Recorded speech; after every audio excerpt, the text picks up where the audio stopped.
स्वागत है आपका मीनू सिंह की क्लासेस में। मैं आपकी होस्ट एंड दोस्त मीनू सिंह लेकर आ गई हूँ नया वीडियो। और हम अब से नया सीरीज स्टार्ट करने जा रहे हैं और टारगेटिंग है हमारा झारखंड के सभी एग्ज़ामों में। सबसे पहले जेपीएससी, झारखंड के एग्ज़ामों के लिए टारगेटिंग क्या है हमारा जेपीएससी 14 जेपीएससी अपकमिंग है। ठीक है, इसके बारे में हमको पूरी डिटेल नॉलेज लेना है। जो फ्रेशर्स हैं, जो फिर से स्टार्ट करना चाहते हैं, जिनको जेपीएससी के बारे में जानकारी नहीं है, उनके लिए ये वीडियो बेनिफिशियल होने वाला है। हम शुरू से इसमें बात करेंगे सीट्स कितनी हैं। ठीक है, सीट्स कितनी अपकमिंग हैं, सीट्स कितनी आएंगी, नोटिफिकेशन कब आएगा। ठीक है, नोटिफिकेशन कब आएगा, सीट्स कितनी आएंगी, एक्सपेक्टेड कट ऑफ क्या होगा। जो पिछले एग्ज़ाम्स का पैटर्न रहा है उसके हिसाब से एक्सपेक्टेड कट ऑफ को हम टारगेट करेंगे। ठीक है, सिलेबस को देखने का प्रयास करेंगे उनके लिए जो नए हैं। ठीक है, सबसे पहला जो होता है माइंड सेट होना चाहिए। आप किसी भी एग्ज़ाम की तैयारी करते हैं तो आपको सिलेबस का नॉलेज डिटेल में होना चाहिए, डिटेल में। ठीक है, लेकिन यहाँ पे मैं प्री और मेंस का ना करके सिर्फ प्री का सिलेबस के बारे में डिटेल जानकारी देने का प्रयास करूँगी। ठीक है, और उसके बाद एग्ज़ाम पैटर्न इसमें क्या हम समझाने का प्रयास करेंगे वो आपको आगे वीडियो में पता चल ही जाएगा। ठीक है, वीडियो में आपको पता चल जाएगा कि कौन से एग्ज़ाम पैटर्न के बारे में हम बताने का प्रयास कर रहे हैं। ठीक है, तो आप 14 जेपीएससी को टारगेट कर रहे हैं और अदर कोई भी एग्ज़ाम। ठीक है, इसमें जो भी आपको एजुकेशन दिया जाएगा अदर सभी एग्ज़ामों के लिए बेनिफिशियल होगा, क्योंकि यहाँ पे झारखंड जीके को टारगेट करके डिटेल में आपको पढ़ाया जाएगा। तो सभी एग्ज़ामों के लिए, जैसे अभी एक्साइज कांस्टेबल का एग्ज़ाम है। ठीक है, एक्साइज कांस्टेबल का एग्ज़ाम है, फील्ड वर्कर, ये सब एग्ज़ाम अभी पेंडिंग में है, ये सभी एग्ज़ाम्स होने वाले हैं। तो इन सभी में आपको इसका बेनिफिट मिलेगा। ठीक है, लेकिन हम जेपीएससी को डिटेल में देख लेते हैं। तो स्टार्ट करते हैं सबसे पहले नोटिफिकेशन से स्टार्ट करते हैं कि नोटिफिकेशन कब आएगा। तो जैसा कि जेपीएससी का पैटर्न रहा है, जैसा पिछले 7th जेपीएससी से हम देखते आ रहे हैं। ठीक है, तो इसमें कुछ एक्सपेक्टेड नहीं बताया जा सकता है कि 2 महीने में ही आपको नोटिफिकेशन मिल जाएगा या 3 महीने बाद ही आपको नोटिफिकेशन मिल जाएगा। अगर आयोग चाहे तो आज मैं इस वीडियो को अपलोड कर रही हूँ, कल नोटिफिकेशन आ जाए। तो ये सब जो भी हैं सरकार और आयोग के हाथों में है कि वो कब चाहती है कि कब वैकेंसी निकाले नहीं निकाले। यहाँ पे ये भी नहीं हो रहा है कि बस इलेक्शन ईयर में ही वैकेंसीज आ रही हैं, क्योंकि आपने देखा कि 11th to 13th जेपीएससी जो था वो इलेक्शन ईयर में नहीं आए हैं। ठीक है, 11 to 13 जेपीएससी झारखंड में इलेक्शन नहीं थे जिस टाइम वो आए हैं। तो आप ये भी नहीं बोल सकते कि अब इलेक्शन ईयर में ही वैकेंसीज आएंगी। आप एक्सपेक्ट करके चल सकते हैं इस बात को कि क्योंकि 11th 13th जेपीएससी का रिज़ल्ट आ चुका है, तो एटलीस्ट 3 मंथ के अंदर इसका नोटिफिकेशन दे दे। ठीक है, इसका नोटिफिकेशन 3 मंथ के अंदर दे दे, क्योंकि जब तक 7 to 10th जेपीएससी का रिज़ल्ट नहीं आया था तब तक 11 to 13 जेपीएससी का नोटिफिकेशन नहीं दिया था। इसमें एग्ज़ाम में बहुत सारे डिलेज आए थे, बहुत सारे कैंसिल हुए थे एग्ज़ाम बहुत बार। ठीक है, लेकिन फिर भी 11 to 13 जेपीएससी को जब तक इसका फाइनल रिज़ल्ट नहीं दे दिया, फाइनल रिज़ल्ट जब तक नहीं निकला 7 to 10 जेपीएससी का, तब तक 11 to 13 जेपीएससी के बारे में दूर दूर तक कोई सोचा भी नहीं और निकला भी नहीं। ठीक है, तो आप ये एक्सपेक्ट करके चल सकते हैं क्योंकि 11 to 13 जेपीएससी का रिज़ल्ट आ चुका है, तो विदिन 3 मंथ्स, अभी आप जुलाई में इसको देख रहे हैं, इस वीडियो को जुलाई में आप देख रहे हैं, तो आप अक्टूबर नवंबर तक, ठीक है, अक्टूबर नवंबर तक एक्सपेक्ट कर सकते हैं कि आपको इसका नोटिफिकेशन मिल जाए। ठीक है, 14 जेपीएससी का ये अक्टूबर नवंबर मैंने अज्यूम किया है। ठीक है, ये एग्जैक्ट डेट नहीं है, ये सितंबर भी हो सकता है, ये सितंबर भी हो सकता है। अगर आयोग चाहे तो अगस्त में भी निकाल सकती है। ठीक है, लेकिन आयोग इतनी जल्दी वर्क करेगी कि नहीं वो तो देखने वाली बात है। लेकिन आप अक्टूबर नवंबर तक इसको एक्सपेक्ट कर सकते हैं कि 14 जेपीएससी का नोटिफिकेशन निकल जाए। ठीक है, नोटिफिकेशन के बारे में हमने जान लिया। अगर आप लोगों को वीडियो पसंद आ रही हो, मेरी मेहनत पसंद आ रही हो, तो आप लोग वीडियो को लाइक ज़रूर कीजिएगा। चैनल पर नए हैं तो चैनल को सब्सक्राइब कर लीजिएगा और अपने दोस्तों में वीडियो को शेयर कीजिएगा। जो भी 14 जेपीएससी का प्रिपरेशन स्टार्ट करना चाहते हैं उनके लिए बहुत ही हेल्पफुल वीडियो होने वाला है। और यहाँ पे आपको 14 जेपीएससी से रिलेटेड बहुत सारे कंटेंट मिलेंगे। ठीक है, तो चलिए, हमने नोटिफिकेशन देख लिया कि अक्टूबर एक्सपेक्ट करते हैं हम कि अक्टूबर तक नोटिफिकेशन आएगा, ठीक है। अब सीट कितनी होगी, मार्केट में ये हल्ला है कि इसमें कुछ सीटें ऐड होने वाली हैं, ऐड ऑन सीटें हैं, ठीक है।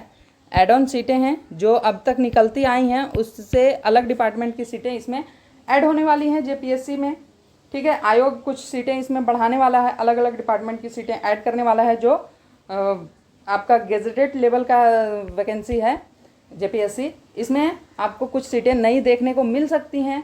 तो आप एक्सपेक्ट करके चल सकते हैं 200 प्लस सीटें इसमें आएंगी, ठीक है। 200 प्लस सीटें या 300 प्लस सीटें भी आ सकती है, क्योंकि इसमें सीटें कुछ बढ़ा के आएंगी। अगर एड ऑन नहीं होती है तो 200 प्लस सीटें आएंगी, और एड ऑन होती है तो 300 प्लस सीटें भी आपको देखने को मिल सकता है। तो सीटों पे आप बिल्कुल भी बेफिक्र रहें कि कितनी सीटें आएंगी। सीटें जब आएंगी उसी समय इसका कैलकुलेशन किया जा सकेगा कि हाँ इतनी सीटें आई हैं, क्योंकि अभी जो वैकेंट सीटें हैं वो 200 प्लस सीटें वैकेंट हैं अभी। जब 13th जेपीएससी की रिज़ल्ट आने के बाद, जब उनकी ज्वाइनिंग होगी, उसके बाद भी 200 प्लस सीटें वैकेंट हैं, ठीक है। उसके बाद आप एक्सपेक्टेड कट ऑफ को देख लें कि आप 14 जेपीएससी की जब तैयारी करने जा रहे हैं तो पिछले एग्ज़ामों में जो कट ऑफ आए हैं उसके हिसाब से एक्सपेक्टेड कट ऑफ आपको कितना रखना पड़ेगा, कितना आपकी तैयारी रखनी पड़ेगी, ताकि आप एटलीस्ट पीटी तो निकाल लें, ठीक है। अपनी तैयारी आप कितनी रखेंगे जिसमें आप पीटी निकाल लें। तो एक्सपेक्टेड कट ऑफ को हम देखेंगे, वो एक्सपेक्टेड कट ऑफ हम देखेंगे पिछले 2 सालों की, क्योंकि एग्ज़ाम का पैटर्न जो है वो चेंज हुआ है पिछले 2 सालों में, दो एग्ज़ाम्स में ही। वो आपका है 7 to 10th जेपीएससी और 11th to 13th जेपीएससी, ठीक है। ये 7 to 10th जेपीएससी और 11 to 13 जेपीएससी आपका बेस है। इन दोनों का कट ऑफ देख के आप 14 जेपीएससी का कट ऑफ को एज्यूम कर सकते हैं, ठीक है। तो 7 to 10th जेपीएससी में कितना कट ऑफ था, तो 200 क्वेश्चन में, मैं क्वेश्चन बोल रही हूँ नंबर्स नहीं, 200 क्वेश्चन में 124 था ये जनरल का, ठीक है। जनरल का कट ऑफ था 124। ऐसे 1-2 नंबर ही ईडब्ल्यूएस में कम थे और 1-2 नंबर ही ओबीसी में कम थे, ठीक है। तो ज़्यादा का डिफरेंस नहीं था, लेकिन आप अगर 124 लाते हैं तो आप सेफ थे, ठीक है। 124 पे ही सिलेक्शन हुआ था। आप 130 लाते हैं तो आप तो बेस्ट हैं, लेकिन 124 पे ही पीटी में सिलेक्शन हुआ था 7 to 10 जेपीएससी में। अब 11 to 13 जेपीएससी में क्या कट ऑफ रहा था, तो 11 to 13 जेपीएससी में 200 में 123 कट ऑफ रहा था जनरल का, ठीक है। ये जनरल का कट ऑफ था 123 11 to 13 जेपीएससी में। आप देख सकते हैं कि कितना का डिफरेंस था, और सीट उसमें 241 थे और 11 to 13 जेपीएससी में 300, एग्जैक्ट मुझे डाटा नहीं ध्यान में आ रहा है, इतने सीट थे, ठीक है। तो आप लोग देख सकते हैं कि इसमें सीट कम था तो 1 नंबर ज़्यादा कट ऑफ था, और इसमें सीट ज़्यादा था तो 1 नंबर कम था, ठीक है। तो आप खुद को सिक्योर कितने नंबर पे मान सकते हैं, एक्सपेक्टेड कट ऑफ मैं एज्यूम कर देती हूँ, ठीक है। ये एग्ज़ाम पैटर्न पे भी कुछ वैरी करेगा और कुछ सीट्स पे भी वैरी करेंगे। अगर सीट्स 400 प्लस आते हैं, ठीक है, एग्ज़ाम का पैटर्न टफ है, कट ऑफ ऑलवेज नीचे जाएगा, 100 चला जाएगा, ठीक है, 90 चला जाएगा। लेकिन अगर एग्ज़ाम का पैटर्न टफ नहीं किया, एग्ज़ाम क्वेश्चन टफ नहीं है, तो हो सके कि जैसे आप एसएससी सीजीएल का जो कट ऑफ आया सीजीएल का, जो कि आपका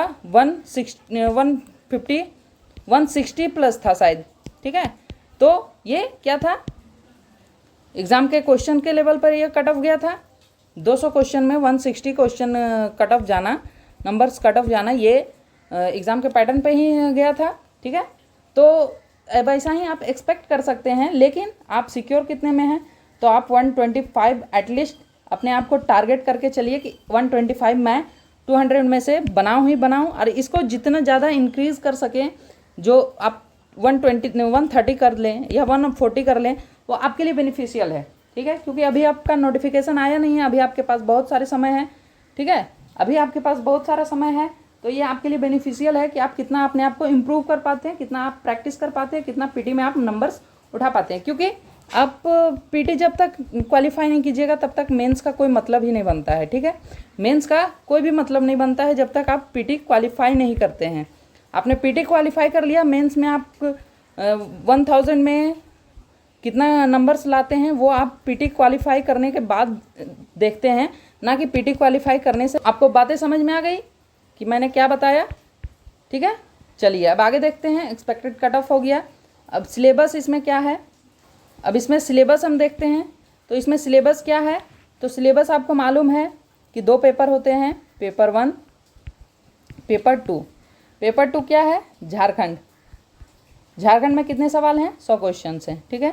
पेपर 1 क्या है, जीके जीएस है, जीके जीएस, ठीक है, जीके जीएस, करंट अफेयर और झारखंड जीके इसमें भी है। इसको टोटल को मिला के कितना है, 90 जीके जीएस करंट अफेयर्स है और प्लस 10 है झारखंड जीके, ठीक है। तो आपको झारखंड जीके कितना पढ़ना है, तो 110, इतना आपको झारखंड जीके पढ़ना है। आप झारखंड जीके को अच्छे से पढ़ लेते हैं, आप 110 नहीं 100 ही ले आते हैं या 105 ले आते हैं, तो आप तो इसमें 90 में आप 80 ले आते हैं, तो आप कितना ला रहे हैं सोचिए, ठीक है। इसमें 80 लाना संभव नहीं है सभी से, ठीक है। 90 में आप 40, 45 मैक्सिमम, बहुत मेहनत आपने किया है तो 50 आता है, ठीक है। इसमें 60 भी आना मुश्किल है। ये इतना वास्ट सिलेबस है कि आप 60 भी इसमें नहीं ला पाते हैं, जबकि आप बचपन से इसको पढ़ते आ रहे हैं, ठीक है। तो हमको मेहनत ज़्यादा कहाँ करना है, झारखंड जीके पर, क्योंकि ये इजी पेपर भी हैं, ठीक है, इजी भी हैं। इसको मतलब हम अगर डेली रिवाइज करते हैं तो ये मतलब 105 लाना ही है, इसमें कंपलसरी है जब आपको हम सिलेक्शन लेना है। तो इसका रोल कहाँ पे आता है, पेपर 1 का, इसका मेंस में आता है। मेंस में आप इसी पे सेलेक्ट होते हैं, ठीक है। लेकिन पीटी में पेपर 2 से आप सेलेक्ट हो जाते हैं, ठीक है। इसमें आपको ज़्यादा मेहनत करने की ज़रूरत नहीं होती। आप 50 भी अगर इसमें ला रहे हैं और इसमें आप 90 भी ला रहे हैं, तब भी आप 140 नंबर्स क्वेश्चन अचीव कर ले रहे हैं और आप सिलेक्शन के अंदर हैं, ठीक है। तो ये बहुत सारे बच्चे समझते ही नहीं है कि झारखंड पढ़ना भी ज़रूरी है कि नहीं पढ़ना ज़रूरी है और किस तरह से पढ़ना ज़रूरी है। क्या सिर्फ झारखंड जीके कर लेने से सिलेक्शन हो जाता है? जी नहीं, झारखंड जीके करने से सिर्फ सिलेक्शन नहीं होता, इसमें करंट अफेयर्स भी होता है, जो कि केवल और केवल झारखंड का ही रहता है, ठीक है। झारखंड का ही करंट अफेयर्स रहता है और झारखंड जीके रहता है। तो आपको ये दोनों पोर्शन कंप्लीट करने पड़ते हैं। इसमें झारखंड का बजट रहता है, झारखंड के इलेक्शन रहते हैं, ठीक है। मतलब झारखंड से रिलेटेड आपको सभी पोर्शन को कवर करना पड़ता है। तो ये चीज़ें आपके सिलेबस में हैं। क्लियर, समझ में आ गया। पीटी का मैंने आपको बताया था कि मैं इसमें बस पीटी का ही एक्सप्लेन करूँगी। मेंस का अगर आपको ज़रूरत होगा तो आप कमेंट कीजिएगा, क्योंकि बेफालतू में वीडियोज़ बनाने का कोई मतलब नहीं है, ठीक है। अब एग्ज़ाम पैटर्न, मैं जैसे बता रही थी कि एग्ज़ाम पैटर्न बेसिकली यही होता है कि एग्ज़ाम पीटी, मेंस और इंटरव्यू होता है। पीटी होता है, मेंस होता है, ठीक है, और इंटरव्यू होता है, और आप फाइनल मेरिट लिस्ट में आ जाते हैं। ये एग्ज़ाम का प्रोसेस होता है।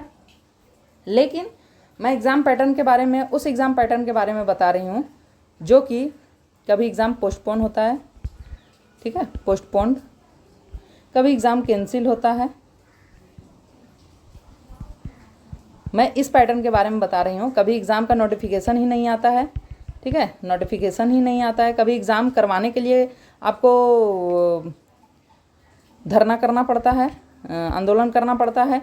कभी एग्ज़ाम कैंसिल करवाने के लिए आपको आंदोलन करना पड़ता है, तो कभी आपको फॉर्म निकालने के लिए आंदोलन करना पड़ता है। मतलब बहुत सारे फ्रस्ट्रेशन हो जाते हैं, बहुत सारे टेंशन आपको झेलने पड़ते हैं एग्ज़ाम को तैयारी करने के लिए। जैसे कि आप झारखंड में देख रहे हैं कि JSSC CGL का क्या हाल है।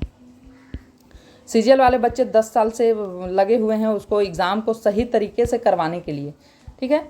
लेकिन ये JSSC CGL नहीं है, ठीक है, ये एक रेपुटेड पोस्ट है, इसके लिए उतनी मेहनत आपको नहीं करनी रहती। ये एग्ज़ाम इतना पेंडिंग, इतना लेट नहीं होता, लेकिन फिर भी इसमें लेट हो जाता है, क्योंकि 7th to 10th JPSC में हमने देखा था कि एग्ज़ाम कैंसिल हुआ था, एग्ज़ाम पोस्टपोन हुआ था, कैंसिल नहीं हुआ था, ठीक है, एग्ज़ाम पोस्टपोन हुआ था, ठीक है। वहीं पे 11th to 13th JPSC में हमने देखा कि यहाँ पे एग्ज़ाम हुए डिले कर करके एग्ज़ाम हुए, ठीक है। लेकिन मेंस एग्ज़ाम होने के बाद 1 ईयर के लिए आपको इंटरव्यू के लिए सिर्फ बैठा दिया गया और लगा कि एग्ज़ाम अब होगा ही नहीं, इंटरव्यू होगा ही नहीं, और बच्चे डाइवर्ट हो गए, दूसरी जगह एग्ज़ाम की तैयारी करने लगे कि अब जेपीएससी नहीं होने वाला। और बाद में 15 दिन का टाइम पीरियड में आपका इंटरव्यू के लिए कॉल आ जाता है और आप फ्रस्ट्रेट होकर, आप कुछ ऐसे कैंडिडेट इसमें रिजेक्ट हुए हैं जो बस टाइम के अभाव में उस चीज़ की प्रिपरेशन नहीं कर पाए थे, उनके पास नॉलेज नहीं था, वो फ्रेशर्स थे और टाइम बॉन्डिंग जैसे उनको मिली उस हिसाब से वो एक्ट नहीं कर पाए, जिसके कारण उनका सिलेक्शन नहीं हो पाया, ठीक है। तो आपको इससे भी झेलना है। आप अगर एक बार तैयारी करने के लिए लगेंगे तो बस सिर्फ तैयारी ही करना है, बाकी डाइवर्सन में आपको नहीं फंसना है, क्योंकि वो आपको एक लूप दिया जाता है आपको डाइवर्ट करने के लिए, और आप डाइवर्ट हो जाते हैं, उसके बाद आपको एग्ज़ाम दे दिया जाता है और एग्ज़ाम में आप बेस्ट परफॉर्म नहीं कर पाते हैं, ठीक है। तो ये आपका 14 जेपीएससी के लिए मैंने बस ऊपर ऊपर से ओवरऑल आपको एक आइडिया दे दिया। आपको वीडियो कैसा लगा, आपको समझ में आए बातें, आप तैयारी करने के लिए इसमें लगने वाले हैं नहीं लगने वाले हैं, कमेंट कीजिएगा। झारखंड जीके के वीडियोस बहुत जल्द स्टार्ट होने वाली हैं और रेगुलर बेसिस पे प्रॉपर वीडियोस आपको मिलेंगे, ठीक है। झारखंड जीके और झारखंड करंट अफेयर्स के दोनों के वीडियो आपको मिलेंगे। तो चैनल पर जुड़ जाइए, चैनल को सब्सक्राइब कर लीजिए और मिलते हैं नेक्स्ट वीडियो में। तब तक के लिए जय हिंद। वीडियो पसंद आए तो लाइक शेयर और कमेंट जरूर कीजिएगा, ठीक है। Thank you.